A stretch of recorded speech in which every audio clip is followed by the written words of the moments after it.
Welcome to Surrey's Greener Future.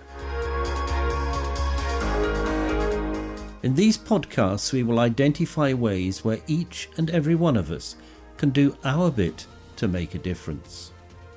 We will also keep you updated about a number of local projects supported by Surrey County Council, which are designed to improve the environment. I first talked to Mel Hemmings from Bear and Fair in the early spring before lockdown. She was very enthusiastic about the prospects for her business, supplying ecological cleaning products, reusing empty containers to the people of Woking. I'm with Mel from Bear and Fair, a low-waste living concept. We've come to have a cup of coffee because it's been sleeting, snowing, raining and a cold wind outside. Mel, good morning. Good morning. Lovely to meet you. How long have you been doing Bear and Fair? Well, we've just celebrated our first birthday, actually. We launched just over a year ago. What made you think about the concept? Well, I came across the whole zero waste movement a couple of years ago and was really, really inspired by what I saw people doing just in terms of reducing their day-to-day waste and plastic use. And we started trying to do that as a family of 5. And it was really easy to start with. And for the first 6 months, I was kind of kicking myself as to why hadn't I thought to make these changes before. And we saw the contents of our bins gradually going down and down to, I think we cut it in half in about 6 months. And then it got a lot harder, and I was looking for places to refill kind of household consumables and find alternatives like bamboo toothbrushes and reusable cups and things like that without having to order them online, and just got quite frustrated that there was nowhere around us. And that frustration gradually turned into, well, why don't I do it then? and that's how the idea came about, really. So what does Bear and Fair sell? There's 2 sides to it, really. We do refills of household cleaners and hair and kind of beauty products. So you can bring your empties and refill, and that saves all the plastic packaging. The suppliers we work with work on a circular system, so most of our empties, the big bulk containers, then go back to be refilled as well. So there's very, very little plastic waste. And then the other side of things is all the kind of sustainable alternatives to a lot of common things that we use around the house. And it's all designed to just make it as easy as possible, really, for people to cut their plastic use, reduce their waste, and buy stuff from more local suppliers as well. Where does Bear and Fair operate? Currently, we operate in Woking Market on a Saturday, so we just trade 1 day a week. We've been doing that for the last year.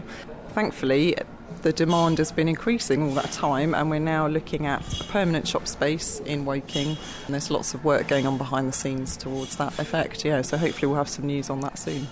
Have you thought of doing online sales, or would that be not where you wish to go? Yeah, so we're just getting very close to launching our online shop on our website, and you'll be able to buy all the non-refill side of things. But really, I wanted to do something that serves kind of the local community that I'm in, of Woking and the surrounding areas. So we're also looking at launching a community refill scheme just to try and get the refills out to where people are going to already. So that's going to be a next step as well. How did you get to hear of Surrey's Greener Future? I think it was on the Surrey Matters email, actually. I did consider entering. I had an idea for promoting reusable menstrual products in schools, actually, which may be something that we try and do in the future, get a campaign going on that. But yeah, I just thought it was a really great idea, actually, and so was kind of following along what was happening, and it was great to go to the showcase at the end of last year and see all these projects that are happening. How does your family react to this? They've been great, actually. They've been so supportive. So my husband was kind of ahead of me on a lot of environmental things. He ran for the Green Party locally a few years ago, so he was already quite passionate about environmental issues. And our kids they've protested a few of the changes along the way, but generally, when we explain to them why we're doing it, they've actually really got on board with it all, and they've ended up doing things like, I was really proud last year when one of our daughters wrote a letter to her preschool caterers asking them to cut down how much plastic they used, wrapping things in cling film. So it's had a real kind of ripple effect in our family actually, which has been great. Do you have any contact with other organisations doing similar things? Yeah, so there's actually a really great kind of community online of other zero waste shop owners. So we are in touch with each other and, ask each other questions. There's some great Facebook groups with lots of support and kind of sharing of information. And then just locally, there's so much going on. There's obviously the Extinction Rebellion groups locally. We've got Plastic Free Woking group who are doing lots of work towards getting plastic free status for Woking. Woking Borough Council are doing lots, so we're in touch with them quite a lot, been to some of their events. There's loads happening. So if somebody somewhere else in the country or maybe somewhere else in the world wanted to do a similar thing, there are resources they could easily find? Yeah, absolutely. But I think I would say, first of all, just have a look and see if there's anyone already doing it in your area, because they're popping up all over the place now.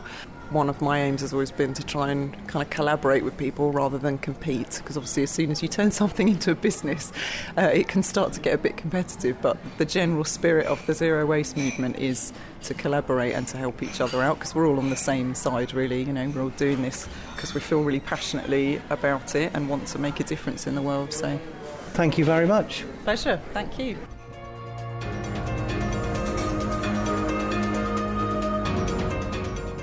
More recently, I caught up with Mel by telephone once non-essential businesses had been allowed to reopen after the lockdown. It was amazing to find out how they'd responded to the lockdown and also how the business is doing now.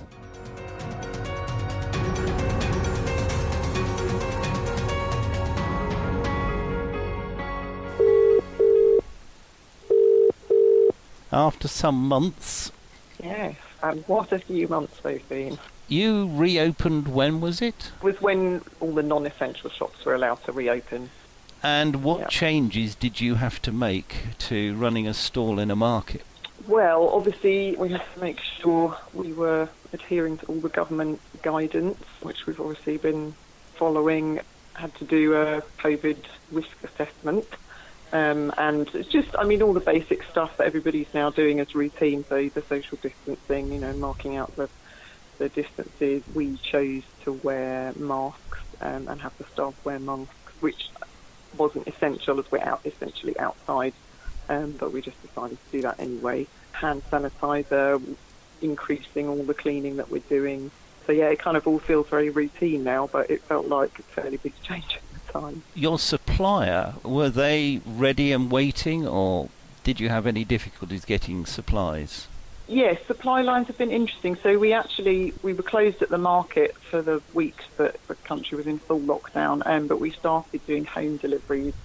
So we were still using most of our suppliers all through the lockdown, actually. There were quite a lot of disruptions and kind of mostly just waiting for things longer than we normally would, but everybody was in the same boat, so everyone was just trying to do the best they could, and we had to source a few alternative products for our customers at the time for things that just weren't available. But generally, actually, I was quite surprised how great some of our suppliers were at kind of keeping going through it all. Part of your thing is that it's refilling of existing containers, isn't it? Yeah, that's correct. So are there any issues now with that and kind of government regulations? There's been quite a lot in the media about it over the last few weeks. There was a report released, I can't remember the exact date now, but by a body of scientists who were concerned about the environmental impact, especially with things like disposable cups. And so they released quite a comprehensive study of, how long the virus lasts on things and whether it's actually any less safe. And basically the general summary of that seems to be, as long as you're keeping things clean and being hygienic, then it's not in any way dangerous. So that's obviously what we've done. We've kind of encouraging our customers to only bring us clean containers, sanitising hands and all our equipment in between serving. So it's taking us a little bit longer than normal to serve customers, but it's certainly doable. And obviously everyone wants to stay safe, so everybody's doing everything they can. What's the level of custom that you're seeing in the market? Yeah, that's an interesting one, actually. So we do have a great base of local customers, really loyal local customers who have been amazing at kind of supporting us through the lockdown and kept us afloat, really. But many of them have now switched over to using our home delivery service, which we've kept going because it's been so popular. So it feels like we're still kind of settling into what might become the new normal levels at the market. But honestly, it's been pretty all over the place. No discernible pattern as of yet. Some weeks are really busy, some weeks are exactly the same as the kind of pre-lockdown sales. Some weeks are really quiet. So we're still just waiting to see what happens, and we're still just showing up for our customers that do want to come to us. And you're still just doing 1 day a week, is it? That's right, yeah. We're just doing 1 day a week, and then we're doing local home deliveries twice a week. And we've just partnered up with a new cargo bike courier company, so they're doing our deliveries for us now. So they're all zero emission, which is great. Okay, yes. Zero emissions and good exercise by the sound of it. Yes, I don't envy the guy who does it, actually. Cycling around with a lot of weight in the back of his bike, but he does it. Well, that's good to hear. Great to catch up with you. Thank you very much, and I hope it all goes well. Oh, it's a pleasure.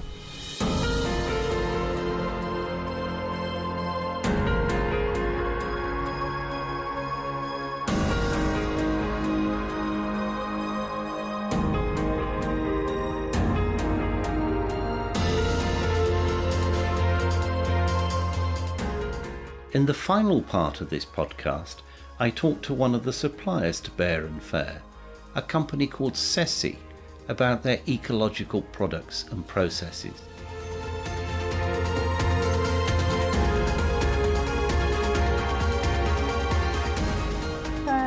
You come via our common connection with Bear and Fair. That is correct, yes. I'm talking with Rena and Paul, who are with the company Café that supplies Bear and Fair. Now, could you tell me what it is that makes your products environmentally friendly? Basically, we have worked for years to try and achieve formulas that are vegan, cruelty-free, and biodegradable. So the intention is that this product should clean without causing any harm to humans or our environment. So you use different chemicals than the major detergent manufacturers? That's right, we do. We have a variety of products, from cleaning products to skin care and hair care products, and we work with different partners and manufacturers. Some of the products are very basic, like bicarbonate and vinegar, which are meant to be very effective, but they come at a very low price for those who can't afford sort of more formulated cleaning products. Bicarbonate and vinegar are very traditional cleaning products, I think. And we were the first to supply them because we knew that they're simple products, there is not a big process in making those, but also that a lot of people can afford them. There's another aspect to being an environmental product, not just the chemistry inside the toiletry or the detergent, but also the means by which you get the product to the consumer. So Ceci only works with zero packaging products. So if we're supplying a detergent in a container, we always take the container back, rinse it and refill it.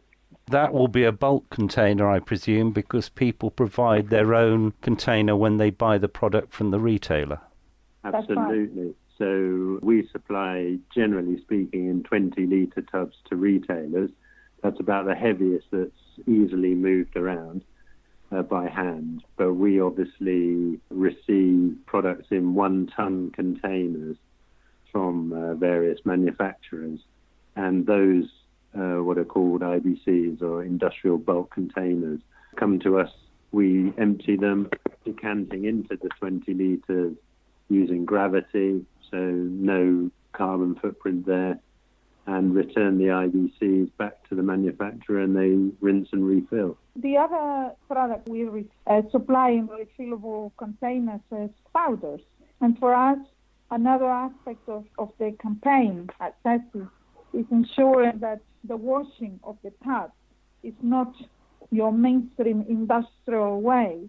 The industrial way of washing containers for the industry is through a method of using very harsh chemicals to get rid of every trace in the container, and then high pressure water, which is enormous in terms of wasting water to wash a 20-litre container. So at Café, we don't use that kind of service. We wash the tubs ourselves, mainly with water. And how long have you been in business? Since 2006, our cleaning products started being developed since 2013. We were supplying our ecological products only in Oxfordshire within our community action groups, which is a body formed by 80 climate action groups, of which Surrey is one. But after we ran a free of charge national workshop for startups who wanted to learn a little bit how to set up a zero waste operation, we started getting inquiries beyond Oxfordshire.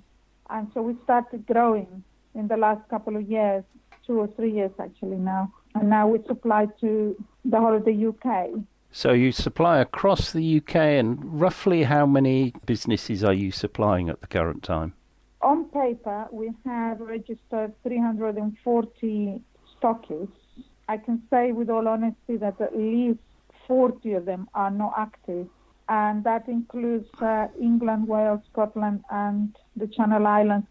You know, the cornerstone of our social enterprise is the philosophical aspect of it, because we are a social enterprise, and we're not big on marketing. We're not a marketing operation, and we're not trying to glamorize products. So we're very keen in such to be a campaign, and two, a network rather than a franchise.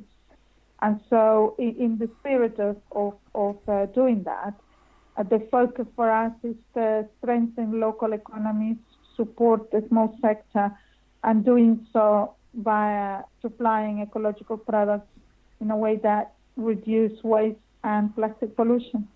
Well, thank you very much. It's been lovely to talk to you both. And Thank you. you very much. Thank you so much.